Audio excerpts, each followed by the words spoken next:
దేనికైనా సరే అయ్యగారే correct, అయ్యగారే number one, అయ్యగారి హిట్ కొట్టేశాడు అంటూ ఈ వ్యక్తి సోషల్ మీడియాలో బాగా వైరల్ అవుతాడు కదా. అయితే అఖిల్ అక్కినేని గారి లెనిన్ మూవీ సినిమా బ్లాక్ బస్టర్ అయితే అయింది కదా. ఈ సినిమా సెలబ్రేషన్స్కి అఖిల్ గారి కంటే ఈ ఫ్యాన్ ఎక్కువగా సెలబ్రేట్ చేసుకుంటున్నాడు. అయితే ఈ ఫ్యాన్ది నేను ఒక వీడియో అయితే చూశాను అనమాట. అదేంటంటే వాళ్ళ ఇంట్లో సరిగ్గా ప్లాస్టింగ్ చేసలేదు, అలాగే అసలు వాళ్ళ ఇంట్లో కరెంటే లేదు, అలాగే తన భార్యకు అసలు మాటలు రావు, తను రోజువారీ పనిలాగా కూరగాయలను అయితే అమ్ముకుంటాడంట. నాకేం వద్దు సార్, నాకు అయ్యగారితో ఒక్క ఫోటో చాలు నాకు ఈ జీవితానికి అంటూ ఒక వీడియో అయితే పోస్ట్ చేశాడనమాట. ఇంకొకటి, నేను ఫస్ట్ డే సినిమాకి వెళ్ళినప్పుడు గోలలు విజిల్ సౌండే వినిపించాయి, రెండోసారి వెళ్దామన్నా నేను కూరగాయలు అదే ఫ్రూట్స్ అమ్ముకుంటాను కదా సార్, నా దగ్గర డబ్బులు లేవా అని అన్నాడు.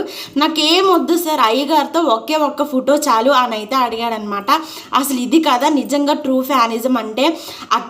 అఖిల్ గారు ఒక్కసారి వీళ్ళ ఇంటికి విజిట్ అయ్యి అసలు దీనికి మినిమం నీడ్స్ ఉంటాయి కదా, మంచిగా ఇల్లుని బాగు చేపించి తనకంటూ కొంచెం మనీ హెల్ప్ చేస్తే బాగుంటుంది అని నాకైతే అనిపించింది.